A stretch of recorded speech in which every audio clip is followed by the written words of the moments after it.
kusuke kunefe elimnyama khona uKhuzana akasali koza kwabo ukuzoduduza noma ukuzobabaza umuka. Uhlezi enza sure ukuthi hands on.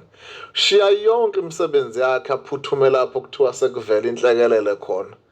Ajule kakhulu lamazwi uSiyamiyeza lo odume kakhulu lapha nake ko TikTok ke edlulisa lenkulumo ke ayibhekisa ke kubantu nekakhulukazi ke ngaye ke uKhuzane umfoka Mpungose ke nokufika kwakhe esigamekweni ke la khona ke okudlule khona ke inkosi ke yamagcokama uSicebi ke umfoka Dlamini.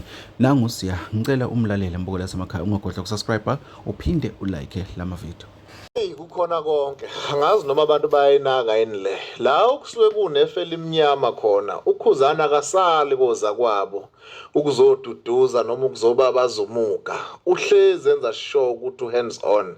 Shiya yonke imisebenzi yakhe aphuthume lapho kuthiwa sekuvela inhlekelele khona. Hey bafowethu lobu buntu obunjena ngiyabusaba kuphilisana isikhathi eside.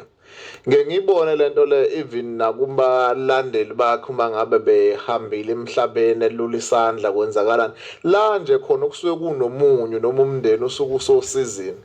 Uma sekufikile kuyena ukwenze sure ukuthi uyaparticipate ngandlela thizeni siqu. Yazi lesi sithombe lesi ngisibone bengisanda kuzwa la ngabo 10 bekushaya u12-11 ebusuku if not mistaken. Uyacabanga umuntu oyibrand engaka artist engaka enhlekeleleni into kanjena naye khona lana izobhonga emswaneni izoyibonela izodela ngokubona ukuthi ngempela uzakwethu uhambile kanjena and wabona ukuthi ukhombisa ngisho ukulimala kade hamba nobani lapha onye artist unto encane but ngila kuKhuzana ngoba seziningi kakhulu ikhathi koza kwabo nasemndenini ethize esukiswe mangabe nje la kusuke kukubi khona noma mhlambe kudingakala isandla noma isupport ngandlela thizeni uhleze ezoba khona uhlezi ageji